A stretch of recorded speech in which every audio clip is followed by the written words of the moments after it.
That's good. Last week we began For its grounding.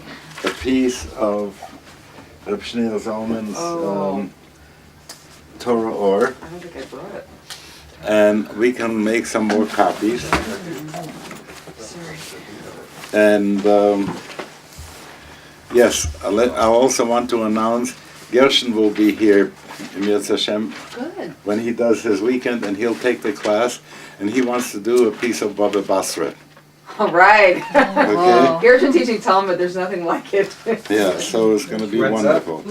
It's in March, no? What's his dates? I'll tell you in a moment. Somewhere in March. All right, we need at this point, let's make 10. Each of them 10. Yeah, okay, good. Today I am also social worker, so I expect a phone call. I may have to take off and talk to somebody. Somebody from Berkeley called me, is really ill, needs some help, and I had to pull some strings, so I may get some calls back about that. You were organizing years. I'm gonna pass this around That's all in it. for you to take a look, and pass it around here. That's the book that Reb Daniel has finished for me. It's the series of lectures called Credo, the Modern Kabbalist. Great. And Yay. that is now very, very good, and just had some word from Donna, who is excited about it.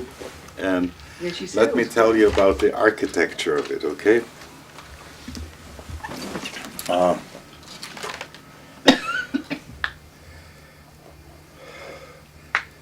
I had the sense that, I'm sorry, is there a way of making more light? It seems yes, darker. right behind you.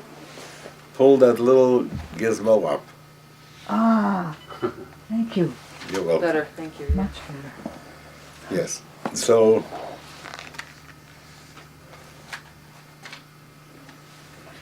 Did anyone say when Gershon is coming, by the way? Do we have a date on him? pardon? When Gershon is coming? I'll It's in tell the you. I'll notebook. tell you in a moment.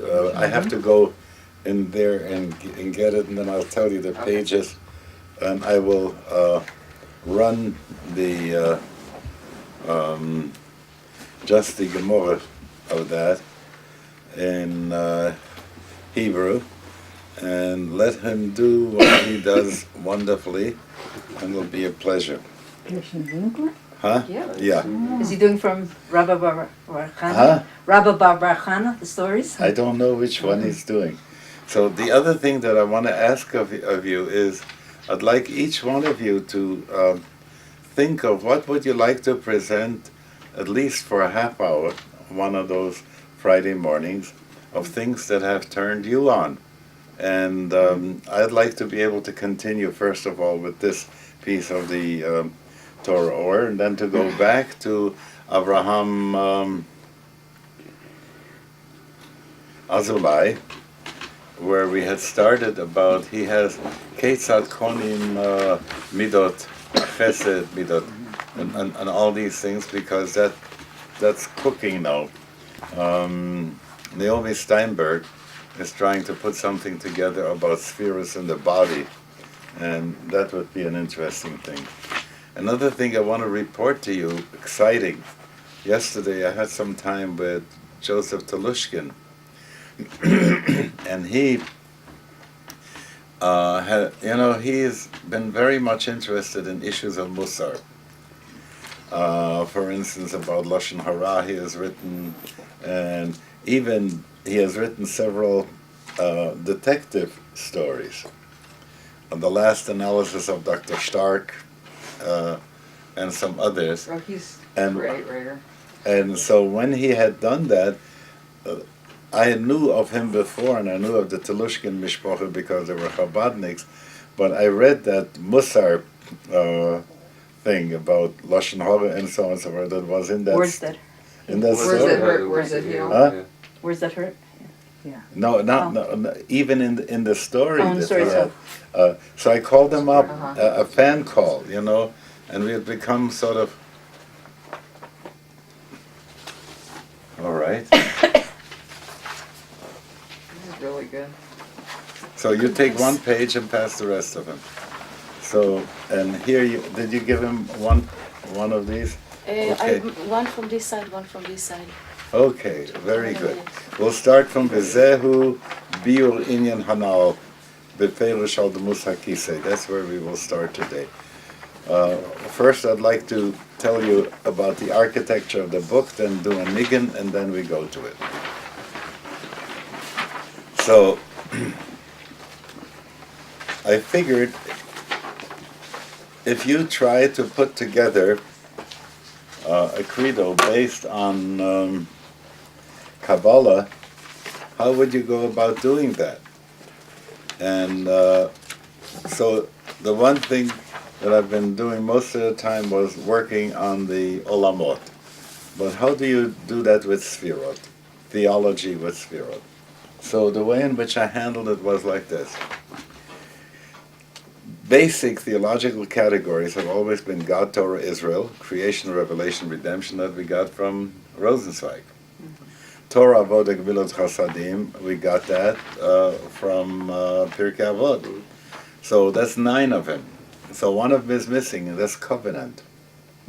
So I did God, Chochmah, Keter, Torah, Chochmah, Israel, Knesset Yisrael, Bina. Okay? And this way I handled it. Then Torah I went. is Chachma. Huh? Torah is Chachma and Knesset Israel. Yeah. Then I went to starting with Milut Chasadim for Chesed, going to Avoda for Gvura, Korbanot, etc., and then going into Torah again for Tiferet. So you have Torah twice, but you have 3 times. 3 times. Torah Ila'ad, Torah. That's right. And I'll show you that if you look Maybe around. it's Shabbos. Huh? Maybe Shabbos goes there. No, I didn't want to In put this Tiferet. there. I'll tell Okay. you soon. Okay. Then, yeah. Then creation, Netzach, revelation, Hod, Yeah. and that's Torah once again, and Malchut being redemption, messianic redemption, etc., and covenant being Yesod. Of course. So, So where's the third Torah? huh? You said you had Torah 3 times. One is in Torah Or Revelation. in Revelation. So one deals with Torah in the Torah. abstract. There's Torah 3 times. The other one deals with Torah. How do you sit down and learn Torah? You know, how do you do Gmilas Chasadim? You know, how do you do Avodah? And It's creation. the last one is how do you realize what's going on? The difference between Torah Min Hashamayim and Torah Messinai. When you say Torah Messinai, you go with that stum of a chatuma nitno, it came all at once. And if you go with Rabbi Shmuel, you have Torah is given Megillah nitna, and the Maram Shik, this is a goodie for you, reads it Setuma, meaning Satim, and Megillah Galya. Okay, so the Megillah difference Esther. is between Rabbi Akiva being the Chosid and Rabbi Shmuel being the Misnagid. Okay, It's funny. So Rabbi Yishmael, what does he say about Megillah? it was given roll by roll, Uh-huh. which is almost to let the Rabbeinu being the one who put together the different. That's it. I like Scrolls, that. I like that. right? That's very helpful. Megillah. So you can go with that either way, and that's And where is that quote, by the way, Rabbi Ah. Yishmael? Where is that Torah quote? no, you always ask me Sorry. these questions. And I'm sorry, I remembered them and not the location. I'm not a good grocery But man it would this be way. like in Talmud. Or, It's in Yeah, Gemara, it's yeah. Gemara. Okay. Yeah, the Maram Shik gives this, I think it's in Gittin someplace, but I can't swear. He you know, in the back of the Gemara, there's always, there's the Maharsha who helps us out with his Chidushei Agodas, which are always very wonderful. And then the Maram Shik usually is doing Nigler, but on this one he caught a very Hasidic pshat, Megillah, Megillah, Megula, Megula, and so on and so forth. Very nice.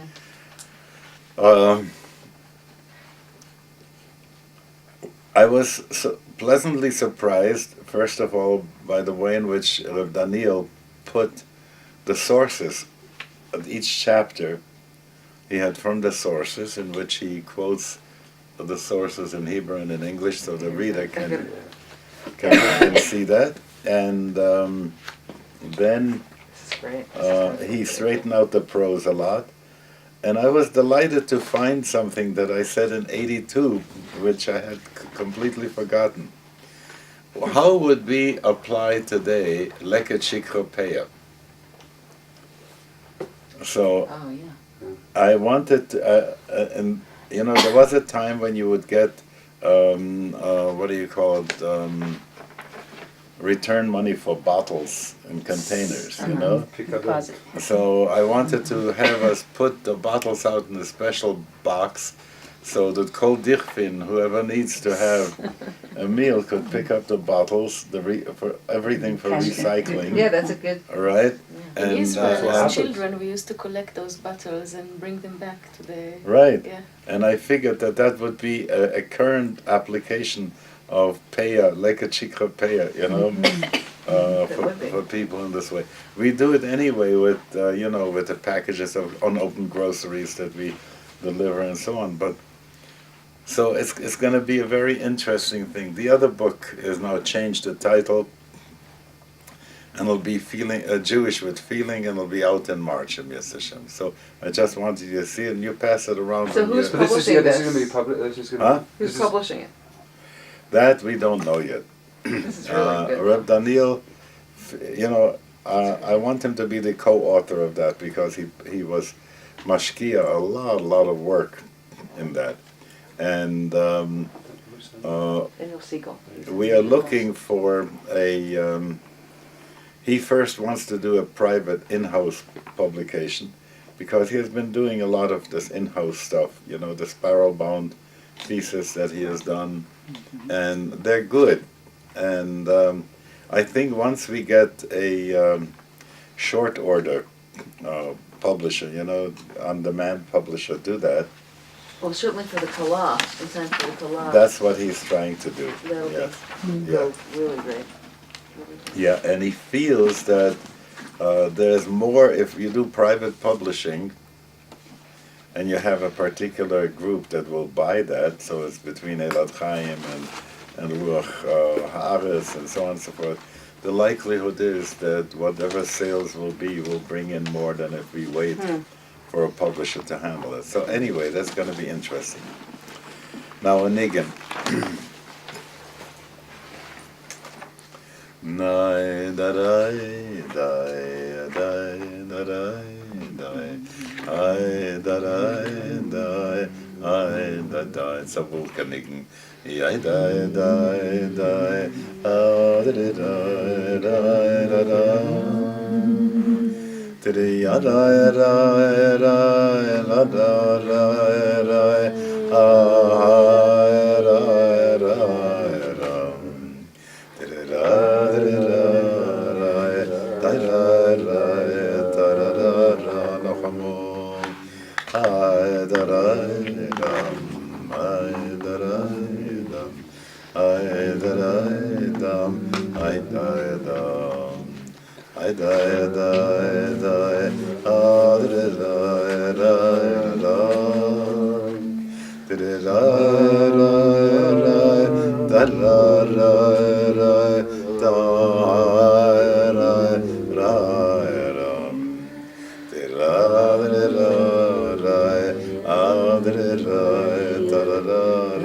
And now comes the Gewalt.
I like that niggin. It's often sung from Rabbi Marc among Polish Hasidim. Did you ever put words to that? Huh? It seems like I've heard you put Not, some words you know to what that. is so funny? At this moment I was singing, it got to me, there need to be words to that. Oh, it's just, I think you're Because ready. you're tuned I in, thought but that I haven't done it yet. For Oh. the other, for some of the Chabad Nigunim, I put some words, Yeah. but not for this one yet. Not yet. Okay. Maybe the Shabbos you'll get it. All right. So the synopsis is, he began with Vayiru et Elokei Yisrael tachat ragvav k'ma'aseh libnat hasapir, and he wants to find out what do we mean by the anthropomorphic. You don't have that page there. That was last week. I'm just giving you a synopsis Okay. so that we You have it. can continue. Okay. So he says. Velatzile b'nei Yisrael lo sholach yoda, and there are two kinds of interpretation. One is they shouldn't have been eating, in front of God and so on and so forth. And the other interpretation makes it really, that's just so wonderful that they were. But we'll leave that out. Then gets to the place where, so when you go with the Rambam in the Morah and he wants to say the Yad Hashem and so on and so forth, he takes it so metaphoric and not specific. But it's important for someone who understands Kabbalah, and remember that the Shiur Como that has Shalom translated the Idra, where he has the whole Shiur Como of God. What is it called? The body, the teaching about the body of God or something like that. So the question always comes, if you are meaning to make it so abstract, then why did they choose Regel, for instance? Why did they choose Yad? Why did they choose a place? Now, if we're going to go to paradigm shifting, so we say simply because in those days they were thinking of God in theistic terms, so God is within the universe, and so is Vayerat Hashem al Sinai, and Erdana ve'ere, Hitalech lefanai, Et Elokim hitalech. So we have all these things. But if you don't take that move, then the question you want to see, what Kabbalistically does it mean? We have to go and ask, what do we mean by that? And if in the Patach Eliyahu it says that Chesed Roya Yemina, Gvur Roya Smola, so we already get an idea that this is not, first of all, that there is Oiris in Kelim, and secondly, that there are specific situations. One of the things that I don't think I've ever shared with you is a paper that I did for HUC. There was one, for the DHL you had to do a major thesis, a dissertation, which was what I wrote on the Yehudis, the Rebbe and the Chosid. And you had to do two master's papers. So I did one on Hebrew literature, a story by Agnon called Ido Ve'enam. I don't know if you read it. It's one of the kookiest stories that there are. Every character begins with a Gimel, Gerhard and Gerda Greifenbach, Ginat and Geula and all that, Gamliel, Gedalia, everybody could get together. Now, I found that he has also a story of Amiel Amzeh with the Ayins. So I figured, that somewhere, and there's a great story about the Vov, climbing up the Vov. It's an amazing story, and I translated that story somewhere too. So I figured there must be hidden yet a story about nuns to come out. So that would make Agnon complete. At any rate, it was a good paper because I wrote that this was a myth about myth. The story of Ido Ve'enam. And the other paper that I did, and Petakowski was the one in charge of that one, was Kabbalistic prayer intentions on the Amida. and it dealt with Shorish Mitzvahs HaTfilah, as he has it, the Tzemach Tzedek has it, and in what is it called? Derech Mitzvah Sechel. Derech Mitzvah Sechel. And there the question is being raised like this. If you have a monotheism, what are the spheres? And there was a RaShaZ, I think, who already accused the Mikubalim of a decatheism, that they have 10 gods, this way. And in the Amida, you have every broche has a different Shem, and so how do you work that out? So I wrote on that one, and the issue was like, I didn't have the mishalim that I would have today when I did that, because computers and fractals and all the other things are good hesberim for how to bring that down. But Now- what was the connection between Agnon and the Shiur Koma? No, it's simply to say that the one paper I did was that, and the other paper was on Okay. Kabbalistic Sorry. prayer intentions. Someday I'll do a nice printout of that one. Now, then he says, what does it mean? V'hinei al damut hakisei damut kemare adam. So then he wants to know, what's the kisei? Okay. Now, if you look at iconography in the past, you find that so many of the ways in which people depicted God or gods was that they had a pedestal on which they stood, or an animal they stood on, or a bria that they stood on. And the likelihood is that the egel lachatchilet was supposed to be a pedestal and not to be worshipped. I don't know if I ever told you about how do I whitewash my Zayde Arm. That he did that. You remember that? No? That how could Aaron do such a thing? So the answer that came to me was, imagine for a moment I would like to show some people who are lahut, they're rushing after Avodah Zarah, how stupid they are. So what I would do is I would create that idol and have it all covered up, and at the right moment I say Eile Lehecha Yisrael, and just pull off the thing, and there would be a Mickey Mouse. You know,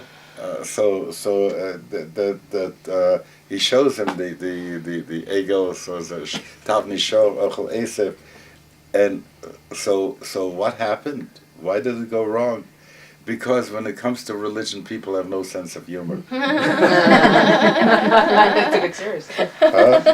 They took it seriously. Yeah, you see, like this, it would be Zenoze was Gott dost, you know, Atzabeim Kesef is so of silly people that they have such a thing. And yet it backfired, because when it comes to religion, people have no sense of humor.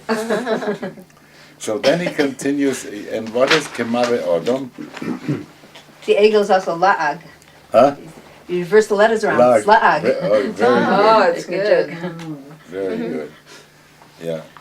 So then he says that there's a difference between talking about anything in Atzilut, which doesn't have any form and you can't assign it, but when it comes down, because Iu v'chayu v'garmeu chad, and so you cannot have a way of saying regel and this and that. But when you say ragleha yodes moves, that means what goes down. And therefore he makes the kisei, he explains that kisei is the world of Bria, and Eimai lo mikanda b'kosaya. And here we continue now with page 2. וזהו ביר עניין הנ"ל, פירש, בפרש, על דמות הכיסא, שהוא להיות הסהבוס ביה, שזהו על ידי בחינס כיסא ובחינס רגלי אדם. והיינו בחינס הנשומס, כמו שהם בבחינס ברוסו יצרתו אף עשיסי. That ברוסו יצרתו אף עשיסי. The posek is לכבודי, which is Atzilus, Brativ, Bria Yetzire, Af Asiti, and the Af is a giveaway. So you have Lecha, Lecha ulecha is Bria. Lecha ki lecha is Yetzirah. Lecha af asisa is Asiyah. So you get that and see how that goes down. Okay. שעל ידי סלאפשס האור בהם מקבלים שאר הנברואים והחיצוניוס האילומס דבייה, אבל מה שהן בשושן למעלה מבחינת טהרה היא, that's when he says נשמה טהרה is an אצילוס, ישראל עולה במחשבה, הן למעלה מבחינת כיסא, מבחינת ישחבס הנברואים דבייה. So, that recognition that neshamas are higher, that they come from Atzilut, and that therefore you can say Chelek Elokami Mal Mamish, and that's a very important thing for Reb Shneur Zalman. He raises two questions. If Yisrael Olav Machshava, it means we come out of Chochmah. And if Torah comes from Chochmah too, then which one is higher? So he wants to make Neshamas Yisrael come from Pnimius Chochmah, and Torah comes from Ritzonos Chochmah. But so it's based on Medrash Rabbah and Beis Reishis. Right. I don't know which one came first. So it says right. Machshavtan Shel Yisrael Kodma. Right, and that's where he is making the point here that all the other things really take on shape from Biya'am. ועל פי לושן הקבלה יובן גם כן עניין דבחינס כמרא אדם העליון הוא אסלאפשס אינסוף בו הוא בסר ספירס דאצילוס והכיסא הוא המוסר שבין אצילוס לבריאה. The question being the right, just as it was in the Mishkan, a separation like thing. Baruch. So there is a screen, and that's the issue always of dealing with light, the diminution of light. And what is Lucifer? In a way, Lucifer arrogates himself. I have to check that. Let me see who that is. What does arrogates mean? Hello? He does it arrogantly. Oh, arrogancy. Yes, He gives it to himself arrogantly. Take credit. speaking. Hi, Gloria. I'm in the middle of a class. I can't talk now. Could you talk to me? He's getting this on Let's say phone? after 12 today, 12 my time. It is now 11:10. Okay. Thank you. I'm waiting for Miriam Centurio to call me from Berkeley to help that person. Yeah. So I want to talk about Mosach, okay? And Lucifer. If I look, whenever I have a shielded light, a screened light, what happens is that the Keli acts as if it is the Maor, when in reality it is not the Maor. Take a look, the bulbs that I have in here, there is a filament inside.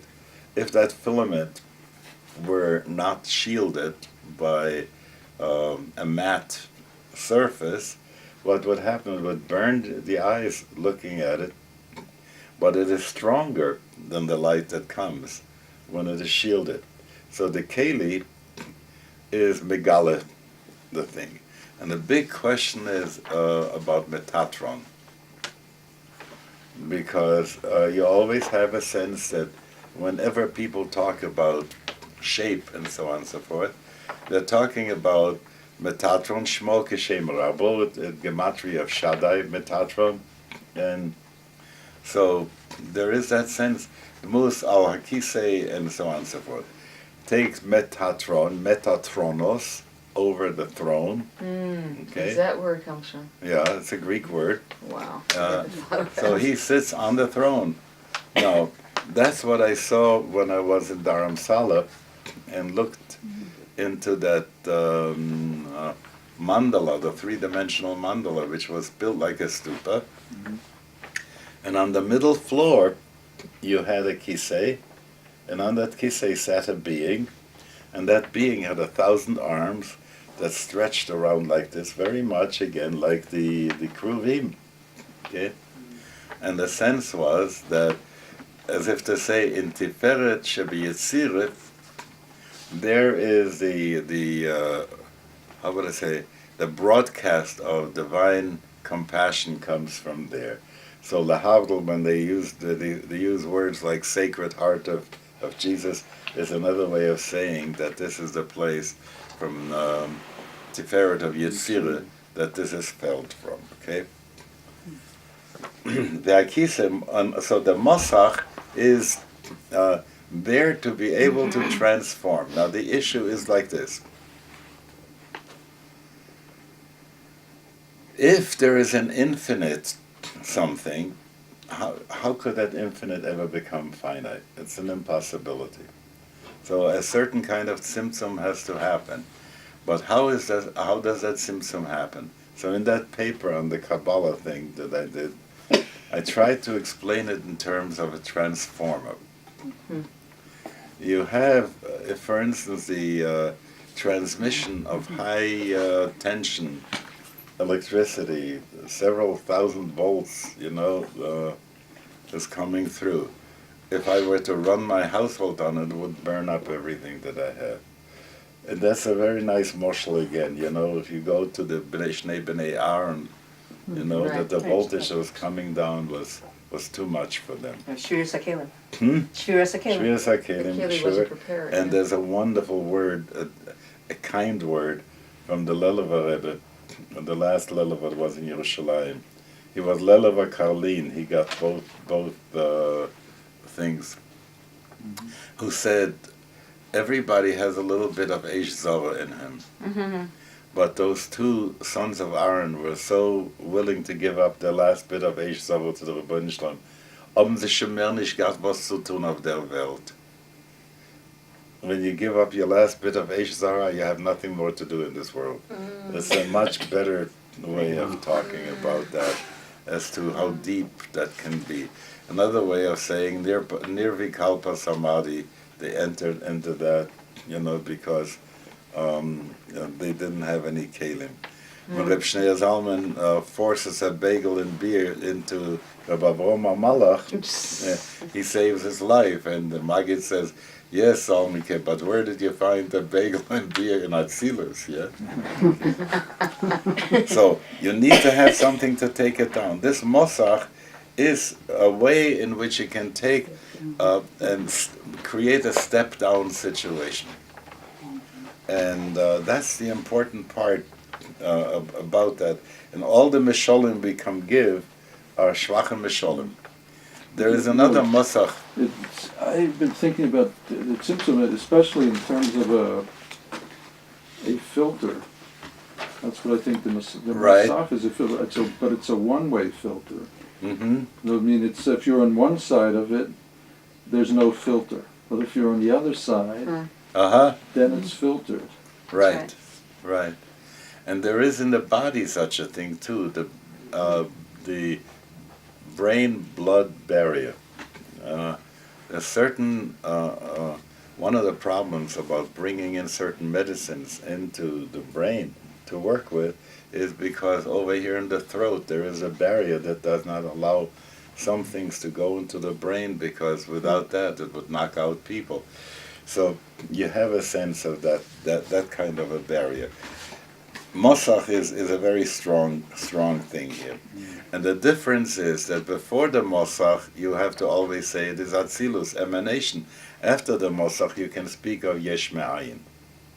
You couldn't do that before. Interesting also that Masach is also Masecha. It's a mask. Very good. It masks the light. Well, it gives it a face. It gives it a partsuf. That's right. And when you get to the place of what are the partsufim, well, the mus hakise the mus kemare adam, is very much how, imagine for a moment you are sitting in the Pamalya Shalmala, and there is a discussion as how should God appear to people. Okay, right. So what we would say is certainly it should be in such a way that it can speak to us. So we would say the mus kemare adam. So it's like a language. Huh? They want to talk in the language. The yeah, same not language. only the divrei Torah Shom b'nei adam, but also the images that are pre-verbal would have to be something that would make it like human. וכן בנשמת ישראל הנמשוכן מבחינת אין סוף המעל, יש בהם מבחינת Beis B'chinas Hainu, Ha'alef B'chinas Mazlei Ochazi Shebe'atzilut, B'zeh L'mala Ma'kisei. In Daniel, we have a situation that the people get overwhelmed, and he sees the Levush Habadim. Daniel sees the appearance of the divine as dressed in white linen, and the other people don't see it. But they were trembling. And why were they trembling? So the answer is given. Afal pi the ihu lo chazi, although they didn't see, was layu chazi. Now what does it mean that Mazel sees it? Means that part which cannot enter into us consciously, but it's like saying that intuitively. That's why I see intuition.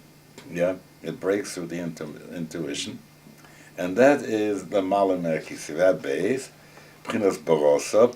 The first one is Torah, and in Torah there's no contamination. V'habez b'chinas barosa yatzarta l'slabish beguf. V'zeu nikra b'chinas regel, and that's what when we say v'tachas raglov k'marei sapir, that's what it is. V'nikra gam kein b'chinas elu Yisrael v'Yakov. And these two beginners that are Mazlayu Chazi is Israel, and when it comes down to what can be seen in Bria, that is Yaakov.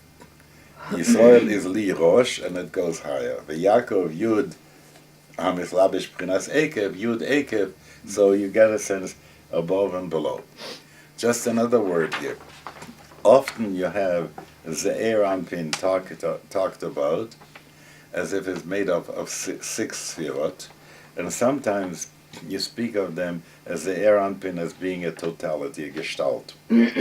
So when it is a separate spheres, then you call it Yaakov, then Tiferet is Yaakov. When you see all the spheres together in concert, constellating around the heart, as it were, then you call it Yisrael. So there's a Hagdolah, and that's what you call Yisrael Saba. Okay, Vehine, Moshe Rabbeinu Baruch Hashem, Omer Sheish Me'ez Elef Raglai Ha'amar She'omer B'Kirba, She'mavur She'Moshe Rabbeinu Baruch Hashem Hu Le'marlo V'Prinas Regel. He is saying, I am among the Raglayim, but I'm not a Regel. Dehainu Afilo Le'achar Yeridas Nishmosa B'Guf Emeir Boi M'Prinas Shel Malo M'Prinas Kisei V'Prinas Regel Hanal. Now, when you speak of a neshama klolius and a neshama da'atzilus, there is a strange thing about Moshe Rabbeinu. Sometimes you speak of Moshe Rabbeinu as being Prinas Chochma, and sometimes Moshe Rabbeinu is a Netzach.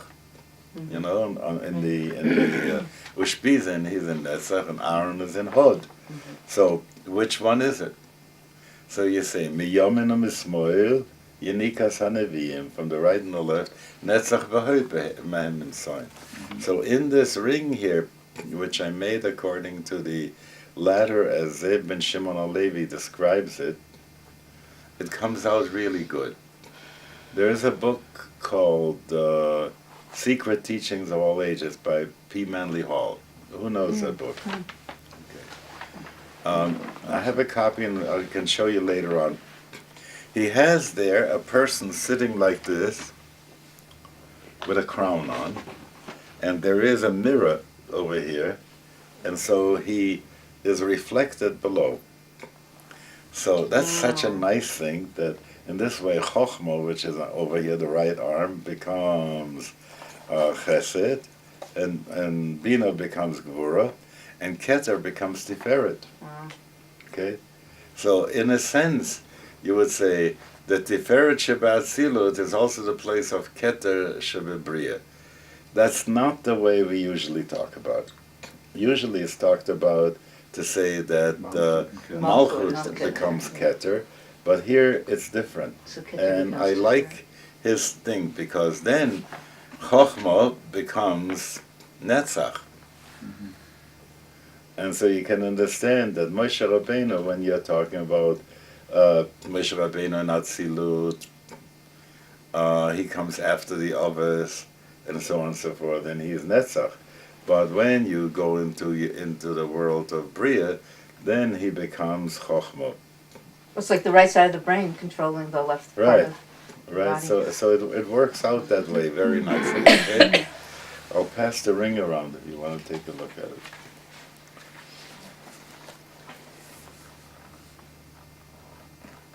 All right. Rabbi Zalman, aren't we really talking about, I mean, in terms of the Tamut Gemara Adam, I never understood the Shari Koma. I mean,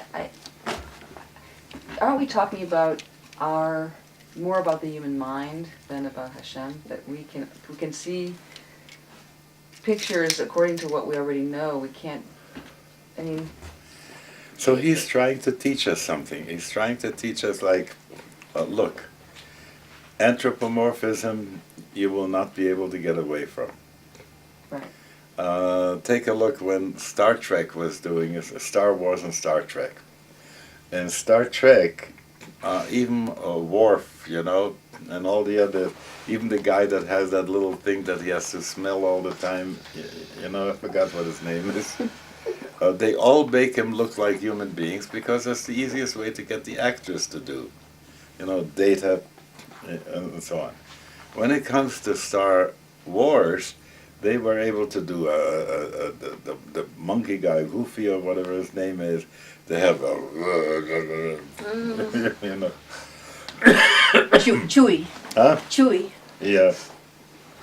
So they create a whole other possibility, but what brings it closer to us to understand the various kinds of wonderful, especially next generation, was always dealing with important moral dilemmas.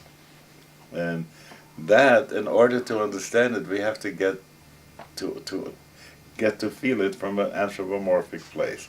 Now, you could say that this is a crutch that we have to use, but it is not coming from the other side. Right. And here is where I want to give him credit and say no. There is already milmala, something that comes down to us. It said, Binu bo'arim ba'am, hanota ozen ha lo yishma im yotza ayin ha lo yabit. Is it not, you know, if there must already be an image, and that's where Adam Kadmon comes in, Machshava Hagduma, the Adam Kadmon, when personality and human comes first. And this is what keeps coming up now in the issue of creation and evolution. Mm-hmm. And they're so stupid about both sides. There was a geschäft when I was in Winnipeg. I would send to the Rebbe carbon copies of all the letters that I would write to people in ruchnistic things, so that he could then respond. This woman from Ithaca wrote me once about where are you with evolution. So I wrote her back, was heißt evolution. We have, say the Ishtalshalus, you know, and we are great with evolution. And as far as time is concerned, it's be-reshit bara, not ba-reshit bara. Once upon a beginning, and Beine Olam is a Machrivon, and so on. So when I write her this whole geschäft, and I get a letter back from the Rebbe, the same piece of paper that I sent to him, marked on the side that I shouldn't write such stuff to people.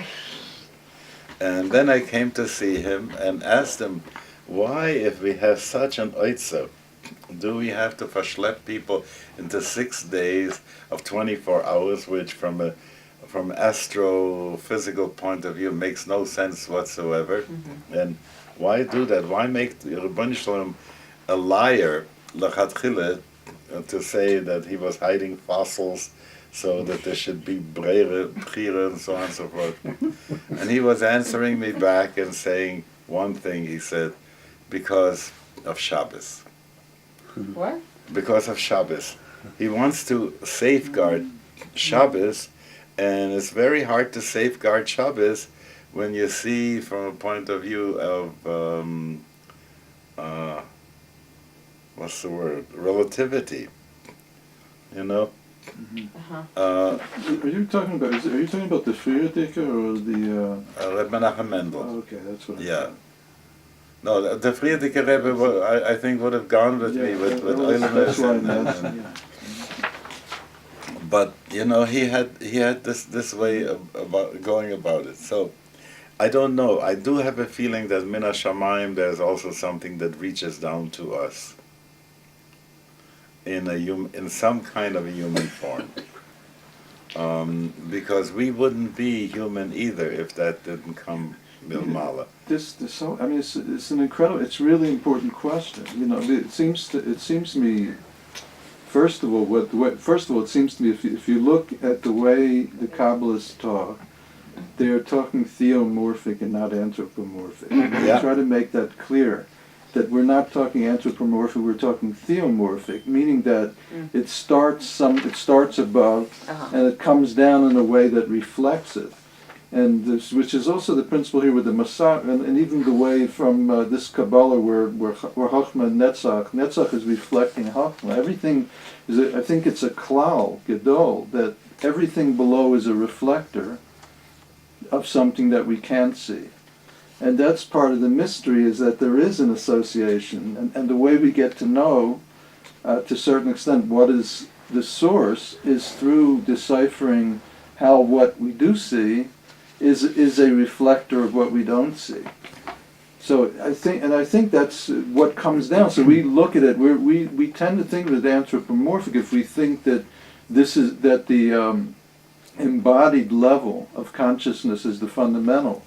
But I think the principle is that in fact that is the emanation. I mean, that's reflecting a source which doesn't look exactly like it, but which has relationships between its parts that are analogous to the relationships. Are you saying something like David Zeller used to say that it's not that the body has an aura, the aura has a body? Yes, it is something. It is something like that. Yes, that the body manifests in a way that is already is determined by certain deeper principles that exist in a much deeper level of consciousness. If you think of stem cells, could be any shape, right? And then who is what makes an acorn become an oak tree? So they talk about the entelechy. It has the pattern inside. Right. Now, but that pattern was put there before, so we can't quite say that we originate the human situation and therefore reflect it onto God. The likelihood is it's the other way around. That's what created. So it. how do you look at the visible and to decipher what the invisible? That's what your I mean, how do you go on from that? What else? Is that through an intuitive process through your meditation? I have to say that that it isn't through an entirely intuitive process. It's partly through revealed tradition. If it weren't for the fact that we have certain maps, it would be very hard for me to reconstruct a map entirely. In fact, but that's why we talk about gnosis. That somebody has to somehow reveal to you that there's something more to know than you know yet. But that's a principle that is in every stage of development. Even from a 5-year-old child to a 7-year-old child, a new world is emerging from them at certain moments because there's a higher consciousness that can give it over to them, and at the right time they can expand, and then they move into a bigger picture. So there's a transmission element. But it's a complex issue, but I think I can't speak of it. I don't think I could have knowledge of these things if there weren't some kind of a revelation element. Something is transmitting and revealing. We've got a history of it. We have a school. In fact, there's many schools in the world that are passing on this knowledge. Now, but the complexity for me is that there's a creative element in the reception. Right. It's not strictly something solid is just given over, but in the process of receiving, there also is creating what it is that you're receiving. Yesterday, when we were talking about zivug in a way, there is something that the mekabel brings to the situation. At the same time, the mashpia does it. But I want to add something here. The issue has to do with the difference between the yud and the vav and the two hays. The yud is in Atzilut and the vav is in Yetzirah. And if you look at a tennis ball, it's sort of a yin-yang in 3 dimensions. So, and a universal joint is the same kind of a thing in a car. what happens is that Atzilut doesn't have words, L'chadum Yad Tehillah, and Yetzirah doesn't have words. It has images, doesn't have words. Okay. On the other hand, Bria and Asiya have a lot of words. Asiya has motorcycle, and philosophy is in Bria. So you have to, and they all work together with each other. Midrash, and this is the wonderful thing of the Zohar, for which I give him a lot of credit. I give him a lot of credit. It goes like this. If you look at the other people who were writing at the time of the Zohar, Rabbi Yosef ibn Chikatela and others, what they were doing was they were doing already Kabbalology. So it came the Zohar and put it back into Romancero, and once I talked to Danny Matt, and we were talking about automatic writing and how the Zohar comes down and so on and so forth, and why there are so many different kinds of fragments like the Saba and Raya Mehemne and the Idris and so on and so forth. And those, I've read a lot about spiritualism and automatic writing and stuff like that. And it comes very much like different personalities. There was a woman, Eileen Garrett, who was a great medium, and they put an electroencephalograph on her head when she was in different trance personalities, and they each showed a different pattern. Wow. True. So there was an amazing thing. So if you say, is it Reb Shimon Bar Yochai, I would want to say, why not? If the Mishnah can come down to Reb Yosef Karo, the Beth Yosef, and the guy Reb Yaakov of Mervej can write out questions before he goes to sleep and find answers in the morning. Yeshelot Shuot Min HaShamayim.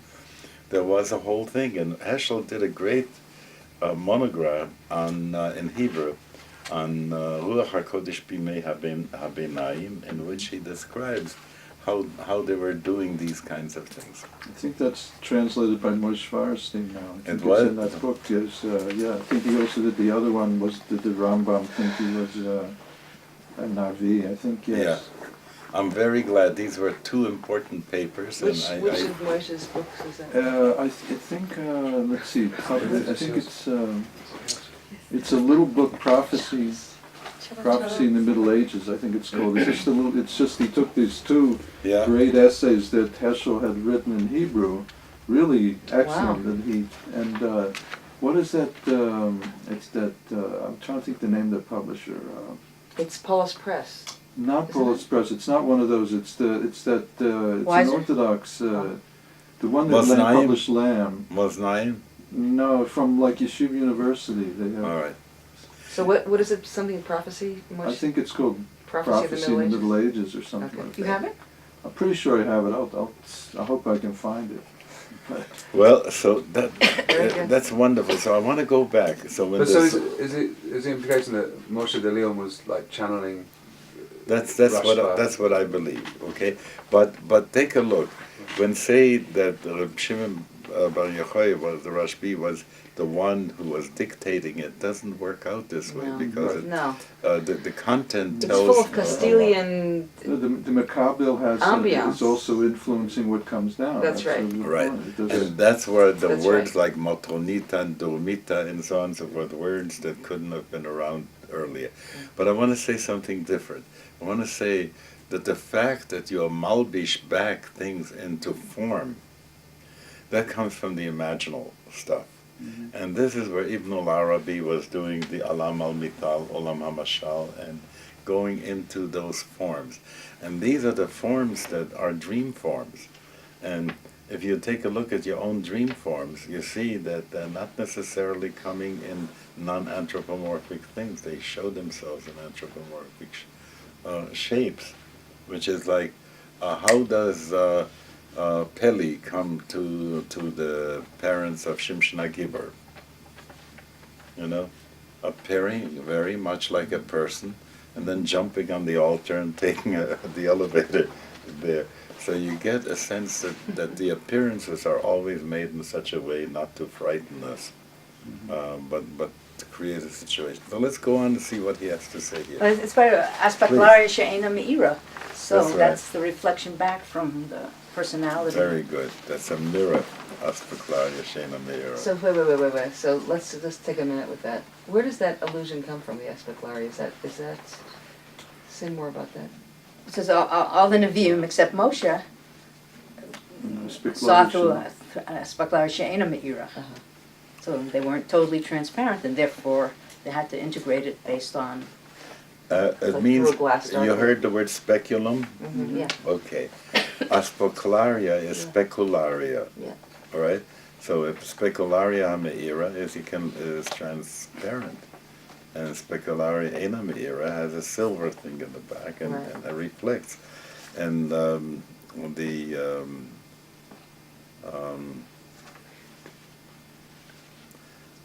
I have an aspeclaria that's between meira and not meira. and when we stop, I'll show you something very, very interesting. Okay? All right. Let's go on a little bit more. So he says, and when you get v'hinyan hu al derech mamar azal ha'ovas hein hen merkava, v'yedu ha'ovas hein ha'hoyu merkava lepchinas reis olam Avraham lepchinas chesed rei yemina Yisrael lepchinas drei smolo, and Yaakov becomes the guv lepchinas reis the Adam ha'elyon hu al derech Moshe lemala lepchinas hakisei, because who sits on the kisei is the Adam ha'elyon, so that's in Atzilut. What this is when Pirkei Rabbi Eliezer says that Kol Yemei Avram, Amram midas hachesed lifnei HaKadosh Baruch Hu, Kol Yemei Avram lo yitzchachti lasod melachti ki hoya Avram oimed u'meshamish b'mkoimi. So that sense that you didn't have to have midas hachesed manifest in any other way. It was good enough that Avram Avinu was there, because he was the exemplar, he was the one who expressed midas hachesed. It gets us so close to those things that most of our theologians didn't like. You know, when you go lahavdil, I mean, you want to understand something about Christianity when he says, nobody comes to the Father except by me, you know? He's trying to say that he's b'dugma shel Amala, you know? And lahavdil again, when it was at the Shiva after the Frierdiker Rebbe, that Rabbi Menachem Mendel said, when I think of my father-in-law, the Rebbe, I think of Ein Sof in a Guf Gashmi. Okay? Now, you can understand when somebody like Berger is trying to smash the thing, picks that up, you know, he has no sense of hergish about what, because he said that, Yehoba hergish. No, a hergish is a different kind of a situation than to say an assertion. Okay? Why? Because in hergish you're dealing with the world of Yetzirah, you're dealing with the imaginal realm, and in the imaginal realm it doesn't express itself any other way. When I remember that, my sense was that on Rosh Hashanah night, when the Rebbe would be davening that Marah for 3-4 hours, and all in tears, and so on, we would be standing around there. Very much I had the sense that here is the Kohen Gadol for the whole world there. And when he gave a broche later on, it says Shana Tova, you know, and gave you a shtickle lekach or something like this, it had the sense that you got it from the Rebbeinu Shalom, you know. And you want to say that in his hand, giving you the lekach, was the chesed of God giving it to you. So that's the hergish that we have. But that's in the world of Yetzirah. And when you try and take Yetzirah thing and make of them, reify them to either go into Bria as idea or into Asiya as action, then you miss the point. Good. Excellent, Yesod Foundation. ובחינס רייס דה עוד אומר, der מושל למעלה מבחינס הכיסא, כן. והעניין דמבוא למעלה מבחינס כיסא, הוא הלבוש והמסך המעלים על האור, כדי שיהיה הסהבוס בים. ובחינס הרגליים נמשכים למטה על הכיסא לבוש הנ"ל היא סתר. אבל מבחינס הידיים, הוא גילוי מבחינס של למעלה מלבוש בהלם זה, הוא גילוי מבחינס טהרה היא. Underneath are the everlasting arms. That is such a wonderful thing. You can't fall out of God, that no matter where that's where you are.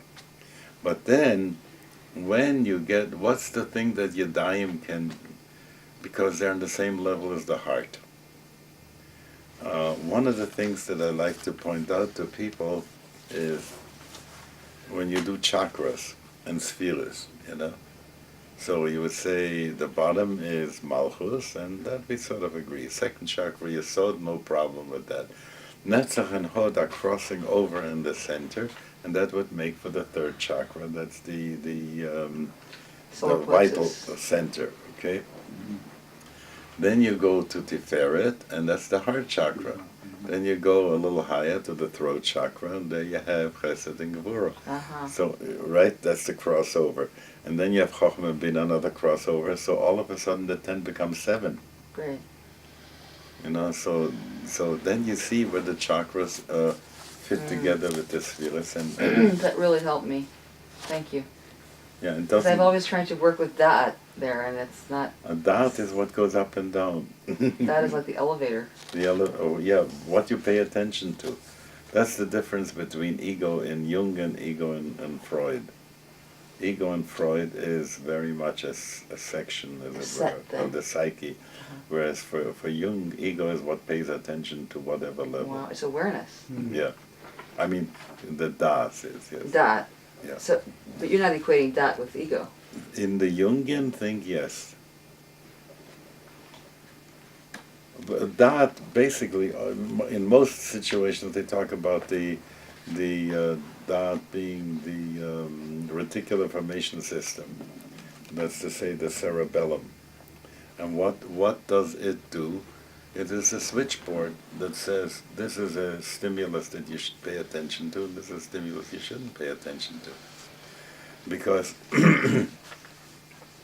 one of the amazing things that Aldous Huxley, so many things come into the notion. Huxley was talking about LSD to be a disinhibitor.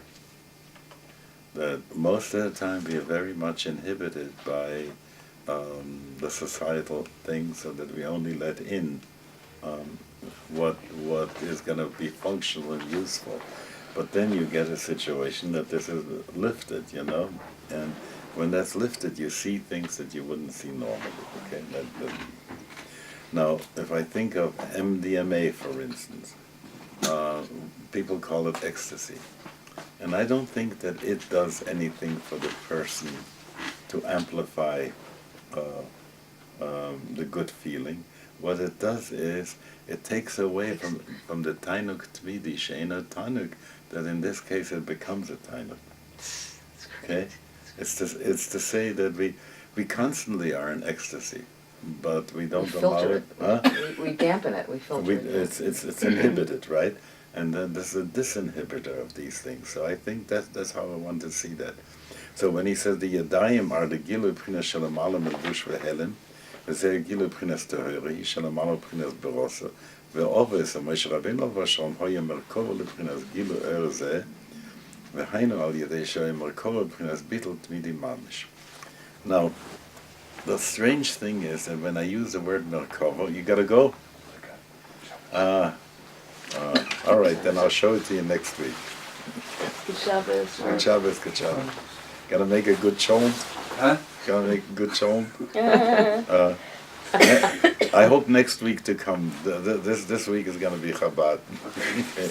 I gotta give all the stores a little business.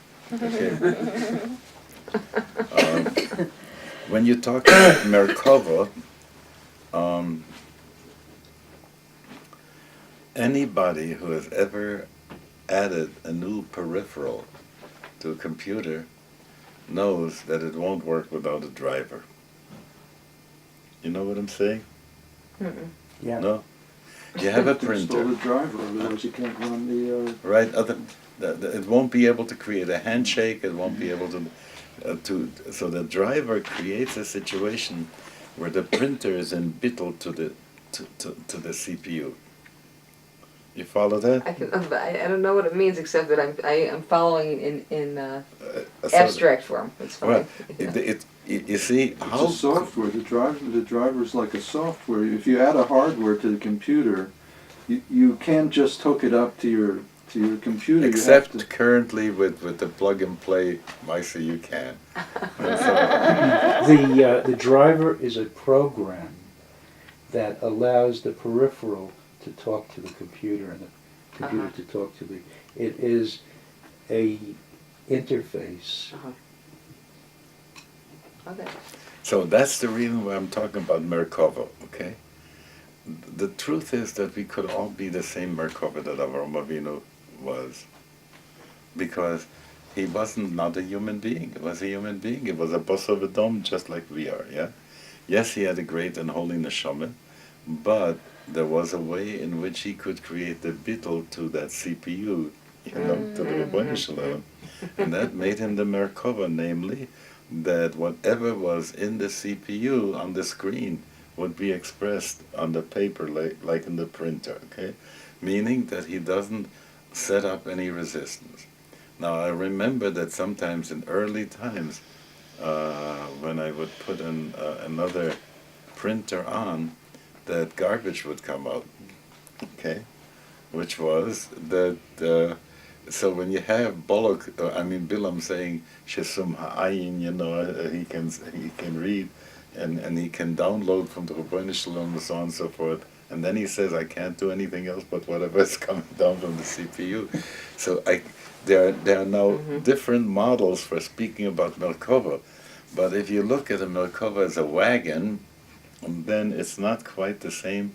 It is too distant from our experience. And in our experience, I see why you're saying the driver is a good mashal, because the Merkava is able to be driven by. It's a driver. It's a chauffeur. It's right.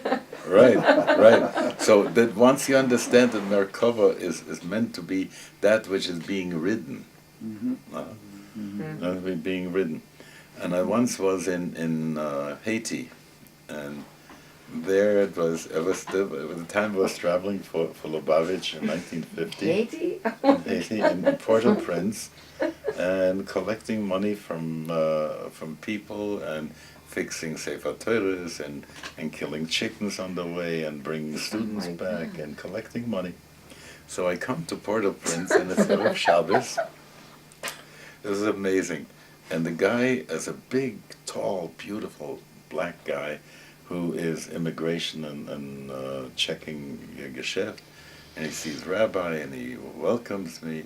He tells me he is a deacon in the Seventh-day Adventist Church, speaks a perfect English.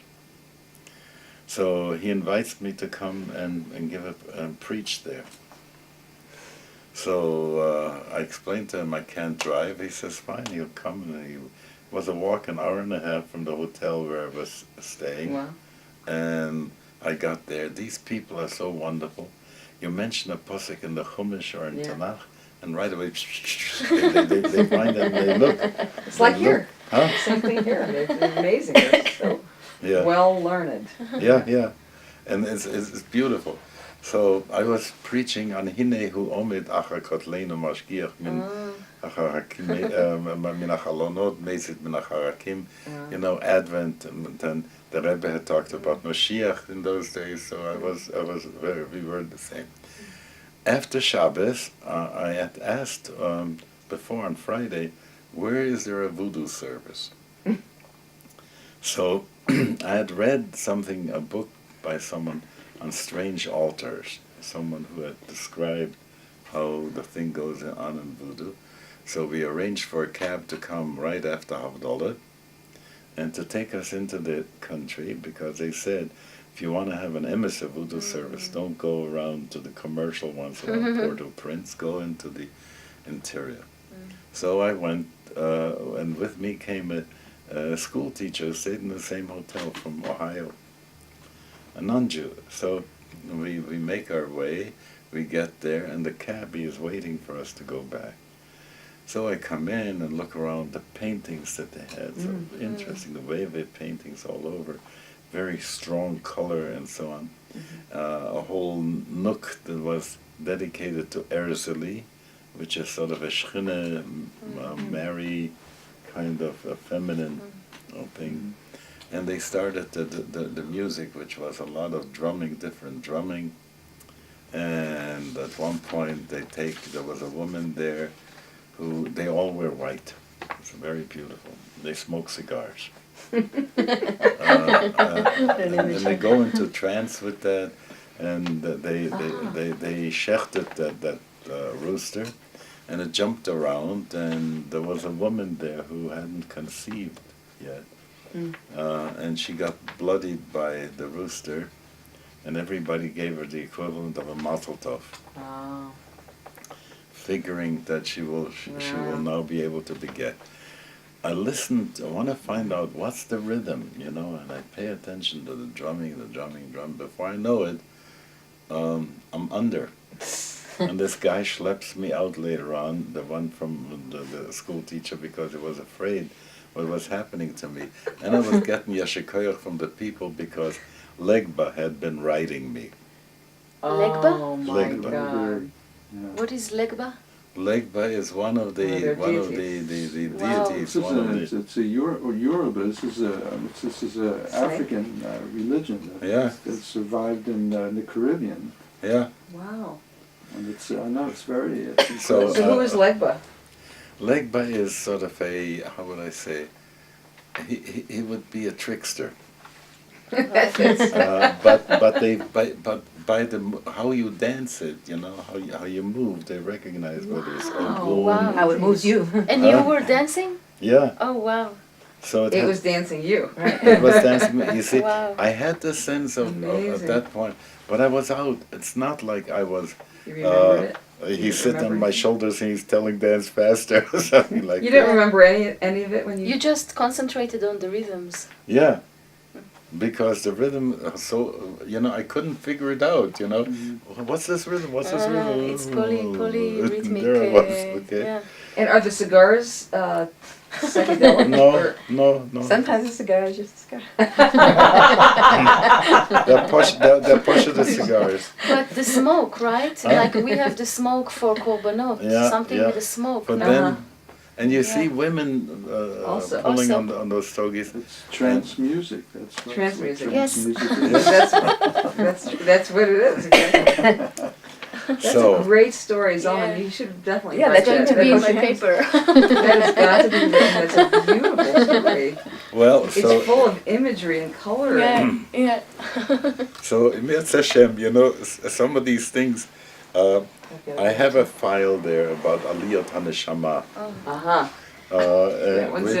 Which I want to wait until they'll posthumously be published. So as not to offend anybody. But I already, Art Green, when he wrote that wonderful piece about Itzik Lodger, Kabbalah and LSD. It's about his LSD. Yeah, two articles. And then there was a post. Do you have those, And it was Miles? I would love published to in read the that. I've book, never read it. there was a book called The New Jews. Right. And he published both of them in there, if you can get it. That was a Is it very in important print? book. I don't know if it's in print, but you know what? We should really try to look for whatever copies we could get of it, because it was. And the New Jews are by, it's an anthology from the early Chavurah movement. And who edited it? Who edited it? I don't remember. Who edited it? Just a second. William Novak. Bill Novak. Bill Novak? Yeah, I think Bill Novak. Now don't go. I want to show you something. Okay.